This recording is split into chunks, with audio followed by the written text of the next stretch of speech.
Backyard Farmer is a co-production of NET Television and the University of Nebraska-Lincoln Extension. Tonight on Backyard Farmer, we'll be checking out planting depth for trees and doing some management for our fruit trees. That's all coming up next, right here on Backyard Farmer.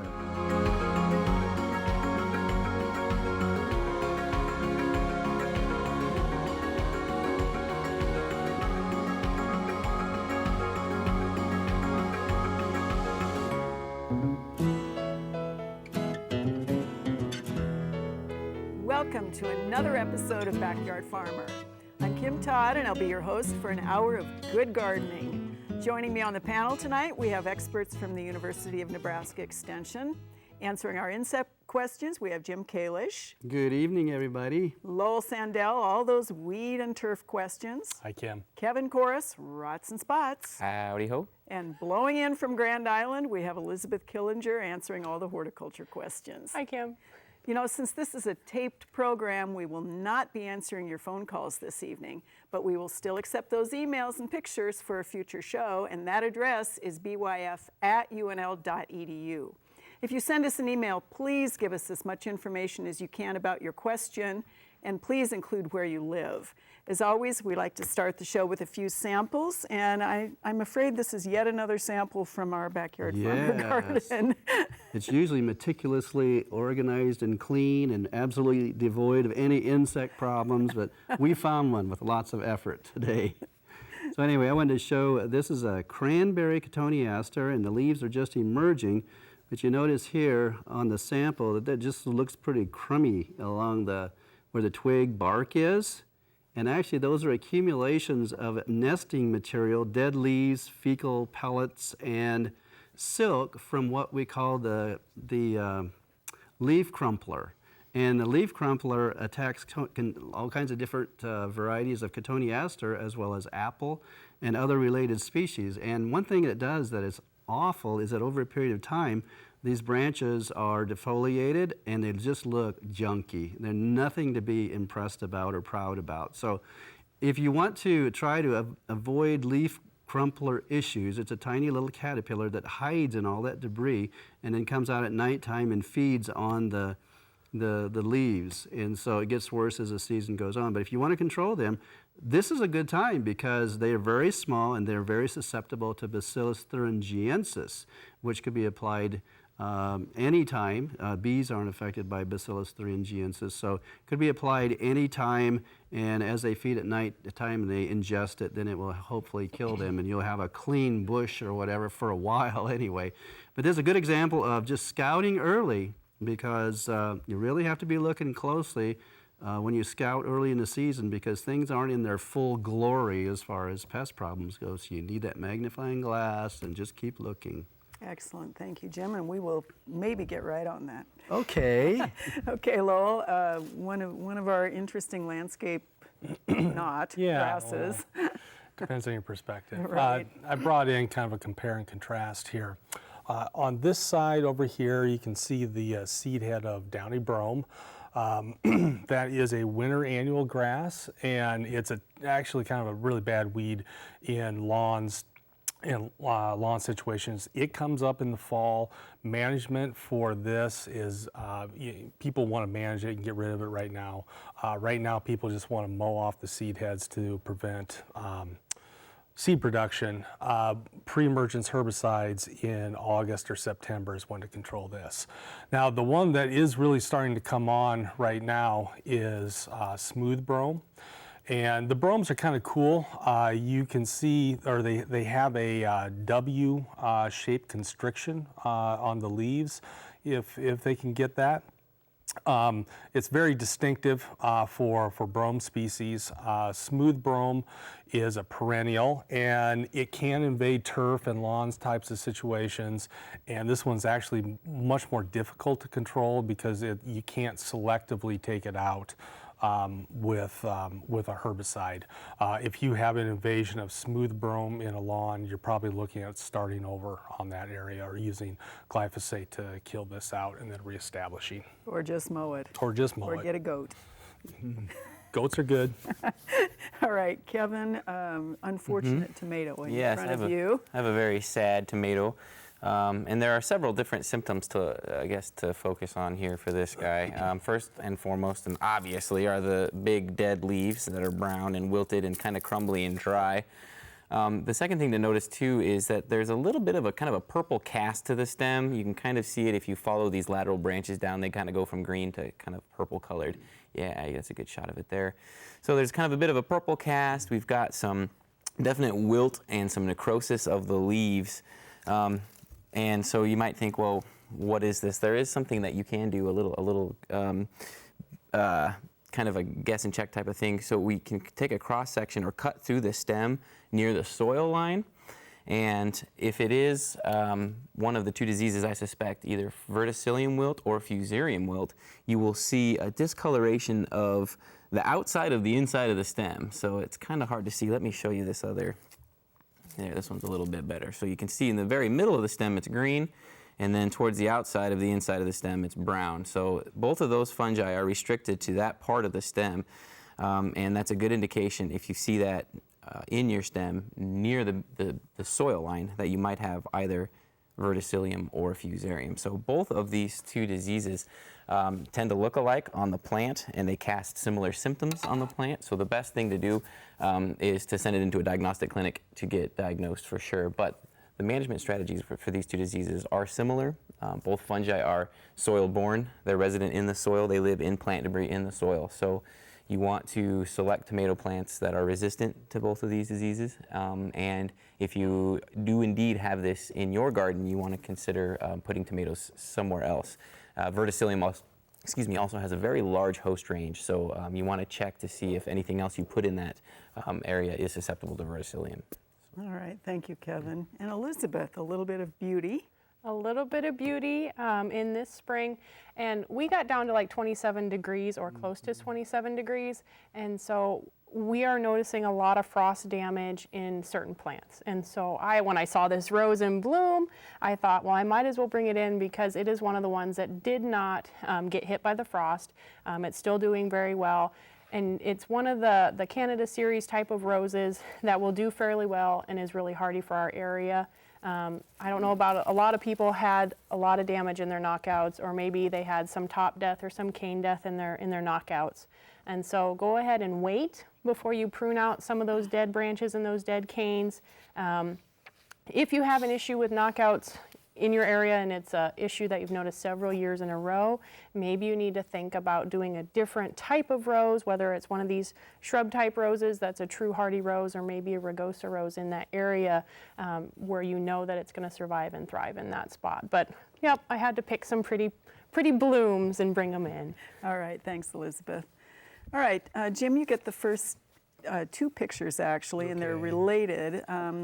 We have a viewer in kind of the North Platte area who has a cherry tree with issues, and then we also have a viewer who has purple leaf sand cherry with issues, and of course both of those are Prunus, and they both are showing sort of some interesting symptoms. Ooh, wow.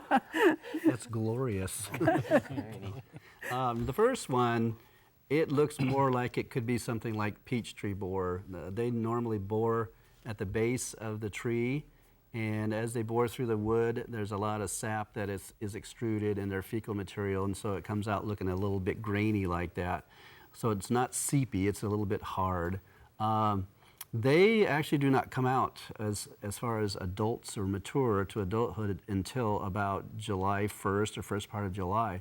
So can't do anything about it now necessarily, but at that time when the adults come out and they would want to, reinfest, deposit eggs on it, you could treat that portion of the branches or canes with something like bifenthrin, which would last several weeks, and maybe followed up with a second application, because peach tree borer will hit a number of different related trees, but they are also extended through the season, like first part of July well into August. So keep it protected at that time, and hopefully just by observing it and treating as necessary through the years ahead, it'll be okay. All right, and unfortunately, the other one, sorry, but that other one, I don't know. I'm going to blame the plant pathology department for interpreting that one, you know, because Right, yeah, you know, that particular species of tree is susceptible to fire blight, but typically when fire blight oozes, it doesn't create those really hard bubbles. That looks like if you would touch that, it'd be really hard, like a sap of the tree. So it appears to me to be a product of the tree and not the bacterial ooze you would suspect with very good. fire blight. Yeah. So they're both Prunus. Maybe we're going back to borers again. Maybe that's just a real severe case, and that's a very prolific Prunus in trying to defy, you know, the trying to squeeze onslaught of the everything borers. Flush them out. All right, gentlemen. Lowell, this is a viewer who wants to know whether this particular thing is a flower, a weed, or I'm sorry, that this is the other one that is the identification of what is this in the garden. Okay, we actually brought this in as a sample a couple weeks ago. That is Western Salsify, and it's the broadleaf weed, and gets the very large dandelion-looking seed head on it. The seed has a pappus on it, and they can be blown around by wind, and that may be how it got in that spot. Right there. If there's just one of them, actually I'd probably recommend just getting rid of it because it will produce quite a bit of seed and maybe take over the area. So I just pull it out to get rid of it. All right, excellent, thank you. All right, speaking of tomatoes, Kevin, you have a viewer who actually has sent this to the pathology lab, I believe, certainly is concerned about it because there are multiple 40 plants that actually look this way, and this is up in the kind of the Tecumseh area. See, and they're grown in the ground, or is this greenhouse? They're not saying. I suspect they're probably in a greenhouse, thinking there are 40. Okay, you can tell, I mean, just by the restriction of that base right before the stem kind of turns into the root section, it's dark purple and it's smaller in diameter than when you go up above it, the green part. So there's definitely a restriction. It's most likely due to some kind of a fungus that's compromising the water conducting elements. It's hard to tell just by the picture, but it could be a fusarium, it could be a verticillium, or even a phytophthora. Again, the best thing to do would be to send it into the clinic to get diagnosed because there are some different chemistries that you would want to consider if you do want to apply a fungicide, and that would depend on whether or not it was a phytophthora versus a fusarium or verticillium or something like that. So I would definitely get it diagnosed. Unfortunately, if disease has progressed that far, he might be at a loss with some of those tomatoes. So it looked like kind of a nasty situation there. But it's too bad tomatoes are so tricky. Or can be. All right, Elizabeth, this is a kind of an interesting picture. They were doing some pruning. This is in the Lincoln area, or Plattsmouth, I'm sorry, and this particular viewer saw these interesting rounded things on his shrub. You can see kind of those little white deals. Originally was thinking they were egg casings or something like that, but now he wants to know what it is and how to manage it. What it is it's a shrub called Bayberry. So if you've ever smelled the Bayberry scented candles, that's what this smells like. And so those are the berries on there. And there's not a whole lot around in the Lincoln area. I only know of a handful, and that's because Kim taught me where they were at on campus. So it's not one of the more common ones. And so with that, I know there was a lot of foliage that was still dying back on that. So on that one, he's just going to have to wait and see how it comes back. But it is Bayberry. It's a fun one to have, and it's got a really unique, fun smell to it.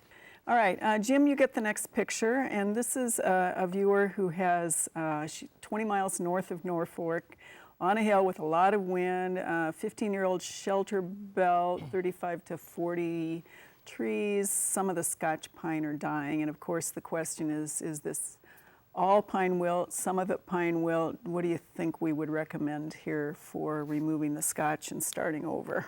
Yeah, I think we're going to have to all put our heads together here. It kind of looks to me like it's starting to strike a pretty uniform pattern there, that it might be the early symptoms of pine wilt disease. And from the entomological standpoint, there's not much you can do as far as controlling the borers that transmit the disease organism. So Kevin might want to pipe in. There unfortunately are no, there is a preventative treatment, but it's not 100% efficacious. It's only about 70% efficacious. I don't think it's even commercially available at this point either. And if it is, it might be quite expensive to deliver it to each tree.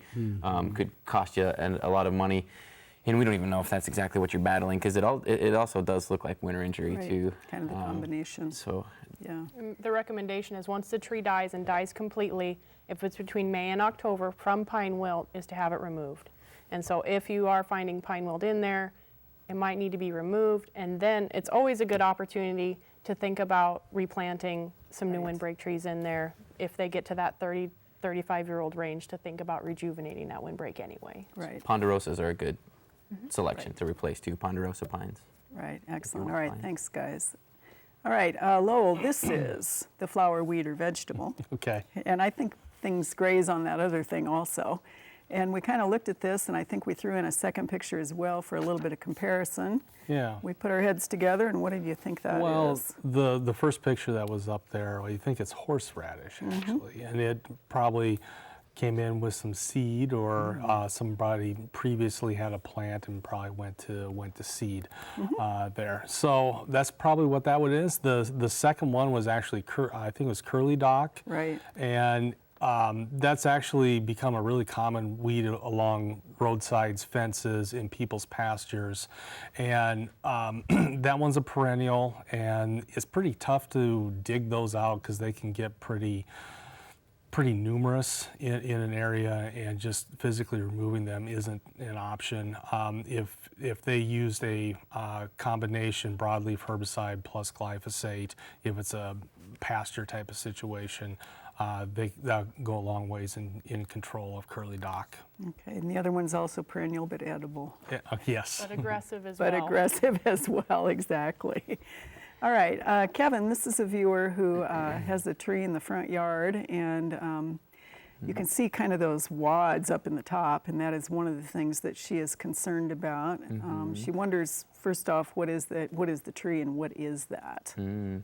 Well, it looks like it's probably black knot, if that's a plum or cherry or Yeah, tree or it something. is. Oh yes, definitely. That is black knot. That can just be pruned out. It has to be pruned out. It's a mass of fungal mycelia and just fungal matter. And from that little clump of gnarly looking fungi, you can get new infectious spores. So you'll want to cut all those out. Maybe even want to prune sanitize your pruning tools with some alcohol or something before and after you do these prunes, because you might spread it that way. But prune it and remove it, and it shouldn't be a problem. But it is kind of ubiquitous throughout the landscape, so you might prune it and remove it and get it again. All right, thanks, Unfortunately. Kevin. Speaking of pruning, Elizabeth, this is a viewer who wants to know what this particular shrub is, and then how to actually prune it. And that looks like it could be an aronia. And one way to know for sure is if you look at the leaf where the petiole and the leaf blade meet, you'll notice these little black hairs on there. And that'll be your indication that it is an aronia. I think they want to know exactly when to prune it. You can prune it after it gets done blooming, but you want to kind of prune it fairly lightly so you don't prune out too much, and then you still have the wonderful berries that everyone likes. You can prune it earlier in the season in March before it leaves out. We're talking 12 to 18 inches tall at that point in time. They do have great fall color, so I wouldn't prune it back too much right now so you can have good fall color. All right, Jim, you have a question here. Let's see, we don't know where this viewer is from, but they want to know when to spray buckthorn, and it must be the ornamental one, for Japanese beetles. I think that would be a very difficult thing to do. Japanese beetles, again, they're coming on in Nebraska, eastern Nebraska especially, and there's going to be so many of them. And they do feed on foliage of a number of different trees and shrubs, as well as other things, other plants too. So trying to control them by treating the foliage, I don't think is going to do anything. It's going to be tough. The only thing that I think that you can possibly do is if they're congregating on a tree and you want to hit them with some quick knockdown insecticide like permethrin, you're welcome to do that. But Japanese beetle season is one of those things that we're just going to have to face the reality about, that it's going to start somewhere probably about the end of May, early part of June, and it will extend for six weeks. And it can get pretty bad depending on the time of year. Maybe that early freeze took care of them. That'd be great. Whatever. All right. This, let's see, we're not sure where this one is either, Lowell, but they have a lot of cactus, all kinds, like prickly pear and the little round ball cactus, so they must be central or west. And they really spread in the yard because of the drought, and they're wondering how you can control cacti. Yeah, cactus can be a real problem in a lawn because you don't want those in there when kids or animals are running around or using the lawn there. Because they're perennials, we typically recommend a herbicide way to get rid of them. And if folks were to use like a cut stump treatment, like we talk about with trees, pull those off and apply Tordon directly to the cactus root there, that can go a long ways in controlling those plants. Obviously, you don't want to do that if there's desirable species around the cactus, but if they're out in the middle of a turf, that's an acceptable way to try to control them. Or move. Or move, yes. Okay, all right. Kevin, lots of questions. This is a Crofton viewer, actually, about cedars. And they did plant new ones last spring. Now a few look like the tops are dead. Is that possibly a canker in cedar? I know you're seeing a lot of that. And should they cut that out, and can they expect those to turn back into? To train them upright again. Yeah. Well, I'll defer to you on that question. If there's, you kind of think of the way a cedar branches. You have the central. No. And my hort colleague is saying it's difficult to retrain another leader, so you might just lose the top. In terms of what's causing the dieback, it's likely not a pathogen. Our cedars are super hardy here, and there isn't much that attacks them. It's likely just winter injury or transplant stress. You probably, when you transplanted them, if you dug them, you may have cut off some of that root system, and you're just seeing it as dieback in the top of the plant. All right, thanks, Kevin. Elizabeth, this is a viewer with Rose of Sharon, Althea, 7 feet tall, 5 feet around. No green shoots yet. Too early, too late, wait. What are we saying on Rose of Sharon? The answer this year is wait. Things are budding out later than normal, and we're just going to have to wait and see, usually around that June 1st, so another week or two, and that'll be your indication on whether or not you have some dead or alive stems when it comes down to it. All right.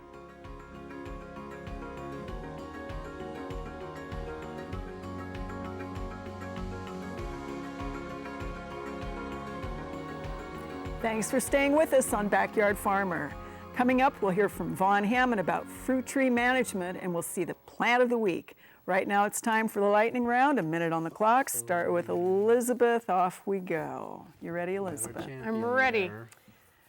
This viewer wants to know whether he can use dog waste for fertilizer in the garden rather than having to pick up after the dog. No dog waste and no cat waste in the compost pile. All right. This is a viewer who has a 4-year-old American cranberry bush viburnum, has not bloomed, wonders what's going on with that. You're going to have to wait and see what happens. All right. Red buds, if they are budding at all, are just budding. So is this one of those cut them down or wait and see? My favorite answer tonight is wait and see. All right, we have a viewer who says the tops of their potatoes did freeze off, and they're wondering if the potatoes are going to be okay or do they need to start over? If they got just a little bit of frost damage, they'll probably be okay. If you're talking completely black, you're probably going to want to start over. All right, we have a David City viewer who has zebra grass, and there's very little coming up. They're wondering whether do they wait or do they go ahead and dig and divide and move?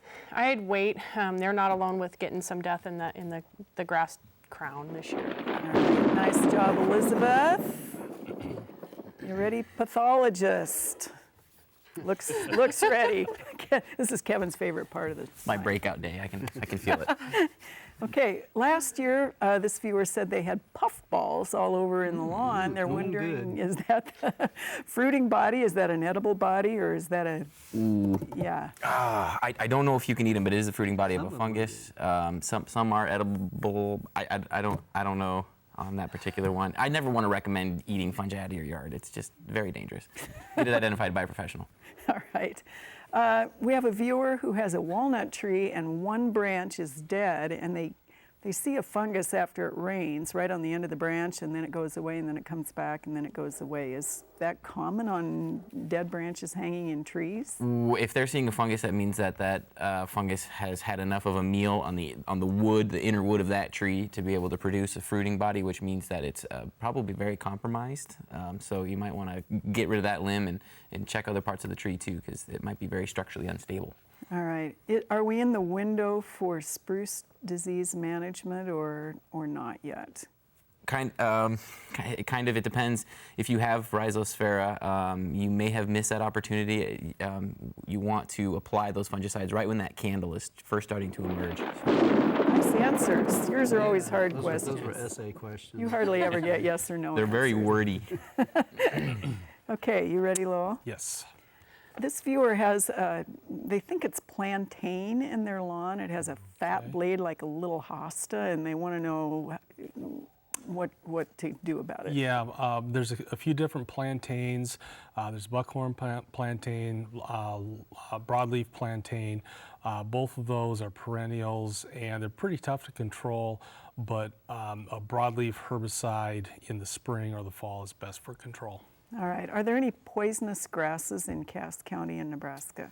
Poisonous grasses, not to my knowledge. There's plenty of poisonous broadleaves, but no poisonous grasses. All right. This viewer had what they're calling wild strawberry in their turf, and they're wondering what do they do about that? Wild strawberry is very difficult to control. Chemicals are not all that effective on it.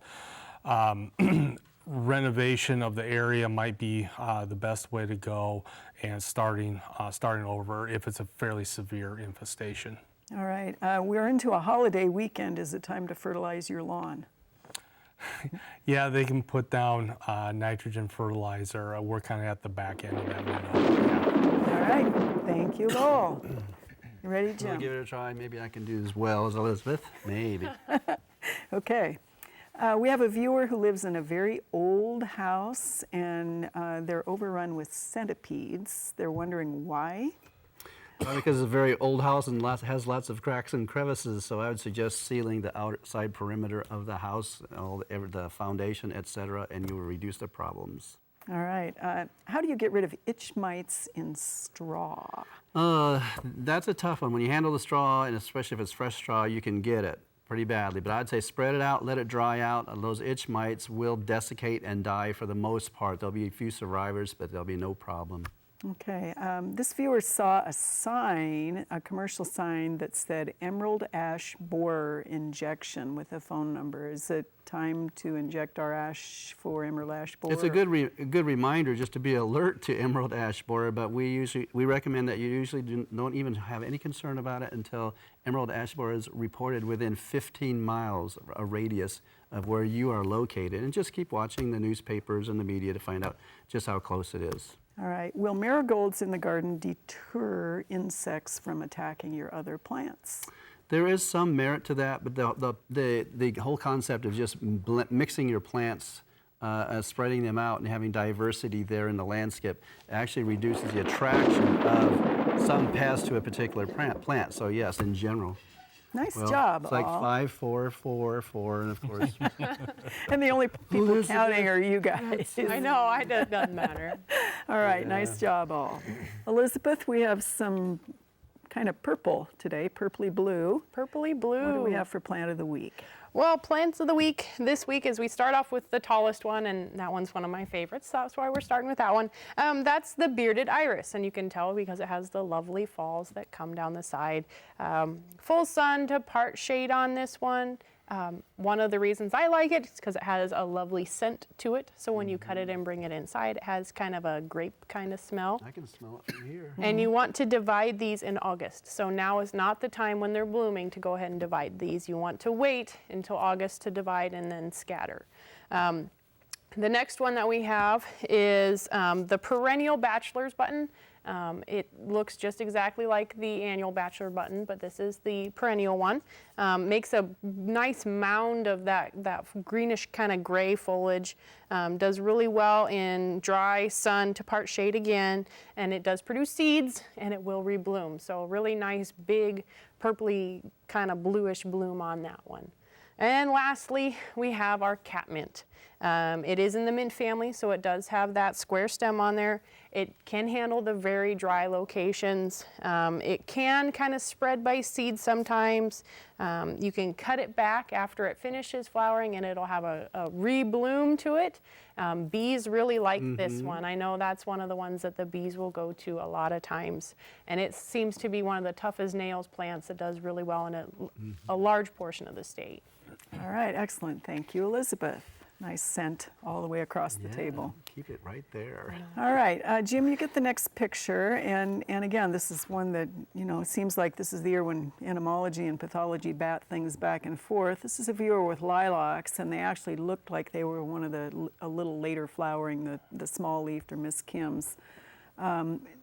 What is this exactly? And they have a couple pictures of some things on the stems, and they're saying they lost some big canes out of them. The canes as look well. a bit desiccated too, like they've been dead for a while. I wonder if that's possible. But I looked at it here from this angle, and it looks too spongy, amorphous, we'd say, without kind of any particular shape to be anything like a scale insect.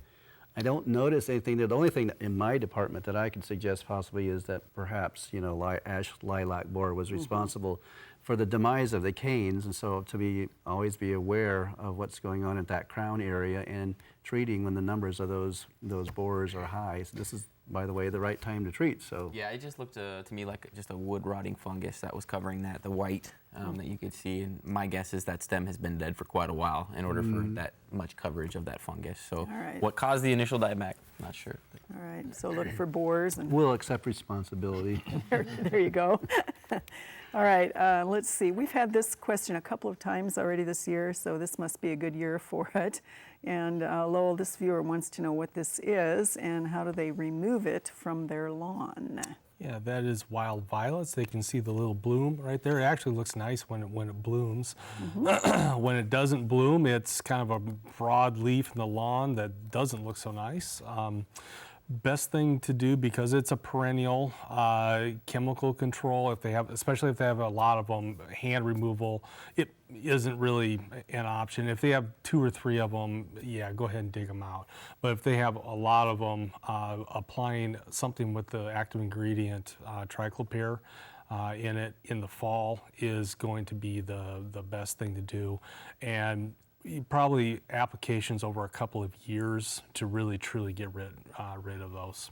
And it is shade tolerant, so that's probably an issue with the turf. Yeah, very commonly seen in shaded areas. If in any way, if they can introduce more light, it can make the turf more competitive with the violets. All right, thank you, Lowell. All right, this is actually a Lake of the Ozarks viewer, Kevin, and they have sent us a picture of what appears to be probably one of the green giant arbor vitae, maybe. And they're wondering again, is this a canker issue? What's causing the dead branches? It's a little hard to tell from a distance, but yeah. Any thoughts on that Well, one? since it's just isolated to one little limb there, I'm guessing it's probably just a canker formed by maybe an insect or maybe just a physical wound to that stem. I would just grab a hold of that stem and look from the tip of it all the way to the base where it connects to the main trunk and check for any kind of discoloration of the stem or obvious lesion or something like that. In the end, you'll probably just end up having to prune it off, make a nice clean prune and with a clean shears and get rid of it. And since it's just isolated to that one stem, it doesn't look like it'll spread to the rest of the tree or anything like that. All right, good. Thank you, Kevin. All right, Elizabeth, your turn next for an interesting picture from a viewer tonight, and this one is fun. Yeah. This is a viewer in Lincoln who they pruned their smoke tree, and they saw these curlicues. They wondered if this is insect-driven or what is this? And I believe I will quote Kevin with fantastic fasciation. Just this weekend, I was looking at a smoke bush and I started yelling out fasciation and people thought I had Tourette's. But what it is it's a cool genetic disorder within the shrub itself, and it causes those cells to be, instead of rounded like they normally would be, it'd be more fan-shaped. So sometimes on smokebush it'll happen, pussy willow, dandelion, and it's just something that happens. There's nothing you can really do. If you don't like it, you can prune it out. If you think it's kind of cool like I did, I have a whole vase full of them in my office because it's something unique that you can look at. It actually might be the pruning too that is causing that, because I did read an article that they showed where they could kind of duplicate those symptoms by physically wounding the crown. So it could be that they're going in, they're pruning, and they're creating that wound, and then if it grows back from that crown area, that it comes back flat because of the damage. This is a viewer who sent in images of one of the primroses. This is the pink flowering one. And they all look like that. And they're wondering what creature is So that's where our small metallic green beetles ended up that were about 3 weeks ago. Yeah. There were so many of them. Yep. Yeah, that's that apple flea beetle. That's what its common name is, but it likes primrose and will develop on that. And I believe I can even see some small grubby metallic, they're kind of gunmetal, shiny, yucky looking larvae feeding on the flowers and the leaves as well. So I don't know where that, I'm trying to remember where it came from. I was here on campus and I noticed the Missouri primrose also has some problems with them too. So, you know, you can hit them with carbaryl, but I'd really be concerned about bees, you know, on just foraging and obtaining the nectar and pollen that they need. So if you have to do that, be really careful. I'd say try the evening hours, and especially when there isn't much flowering going on, or do it by hand or something. Or don't do it at all if you're already that raggy. Yeah, that's true. It can get pretty bad, though. Yeah. Yeah. All right, thanks, Jim. This is our ubiquitous bindweed question. This is a viewer who has lots of shrubs and flowers.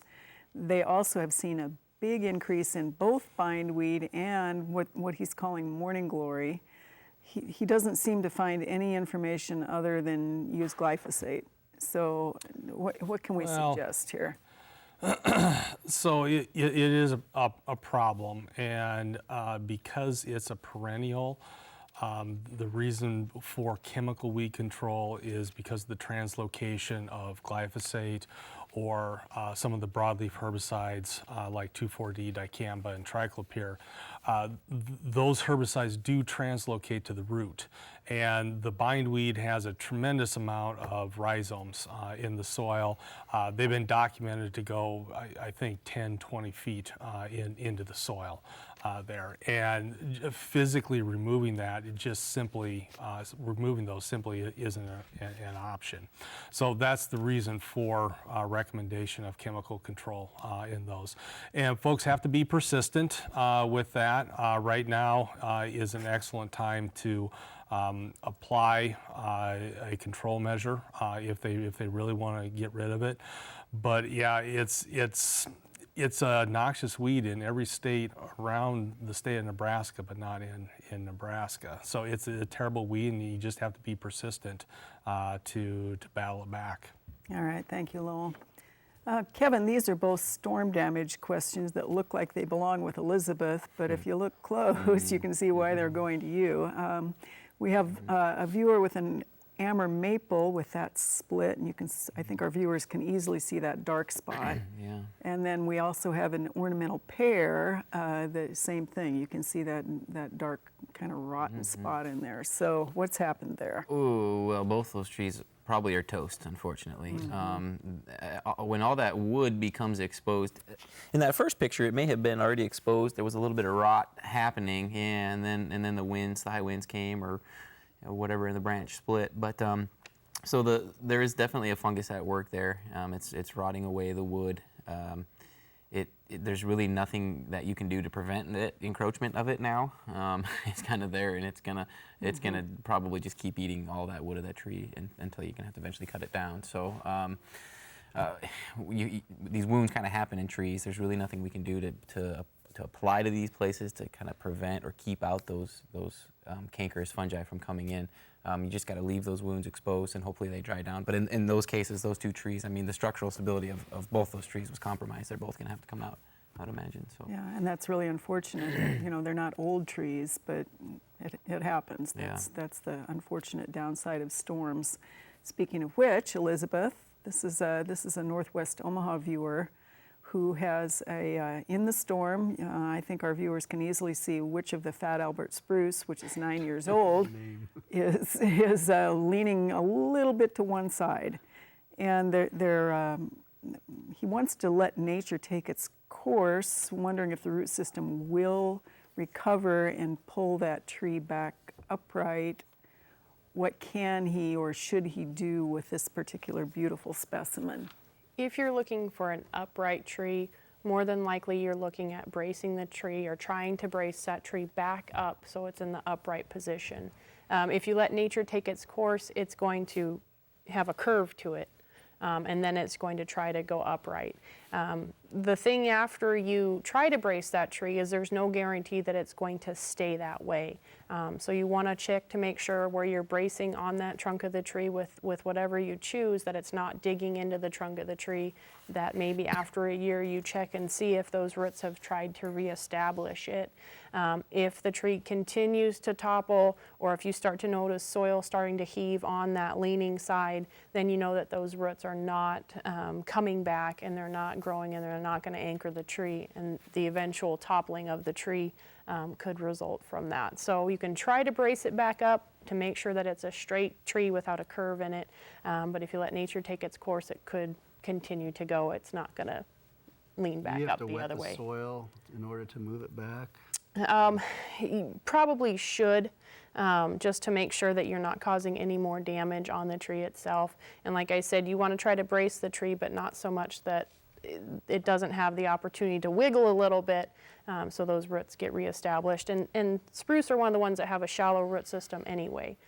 So we'll notice with severe storms or lots of rain, they're one of the ones where the whole root ball just pops over onto the side. All right. All right, Jim, this viewer wonders when they should expect to see tomato hornworms. Oh, probably when tomatoes, let's see. My guess is they usually don't show up until probably when we start hitting maybe mid-June, toward the latter part of June. They do overwinter as pupae in the soil, but they're very warm temperature loving, and so I know people are still digging them up in the garden, so, and finding them, so they're just not quite ready yet. So I'm thinking probably as we hit mid-June, because it just hasn't been that warm yet. All right, so be a little diligent later. Yeah, and they blend right in that with that foliage, those caterpillars. All right. Lowell, this is a rural Adams County viewer. They do a lot of mulching, a lot of compost making. They want to know about using Kentucky bluegrass clippings from a lawn that was treated with crabgrass preventer as a mulch, both in the vegetable garden. Okay. We typically recommend, well, if it was a crabgrass preventer and was applied, that doesn't really translocate up into the grass if it was pendimethalin, the active ingredient. So they probably should be okay to use grass clippings. Now, if they use 2,4-D or dicamba or a 3-way broadleaf mix, we typically do recommend a few mowings before they start using the clippings in a compost pile. And the concern is some of the residues, carrying some of the residues into a garden type of situation where it might injure some of the desirable plants. But if they wait for a couple mowings, they shouldn't really have any problems. All right, thanks. Kevin, we have about 45 seconds. This is a viewer from Magnolia, Iowa. Has tomatoes that have a discoloration under the skin, and then there are white sections or spots in the flesh. Of the fruit. Of the fruits. Is this something? Yeah. It could be a disorder, a physiological disorder called yellow shoulders, where you have these areas of yellow or even white. It can look bleached. We don't really know what causes that exactly. It's just physiological. It could be just improper growing conditions. It wasn't happy. There are viruses as well that can cause that blotching. Again, you might need to submit a tomato to get it diagnosed. It's hard to say. And maybe there could be a bleaching that occurs because of sun scald, but typically that'll result in a dry crack when you see sun scald. So those are my 3 best guesses, unless you've seen something like that in the past. All right, thank you, Kevin, and we will see if they'll send us a sample. All right, sounds good.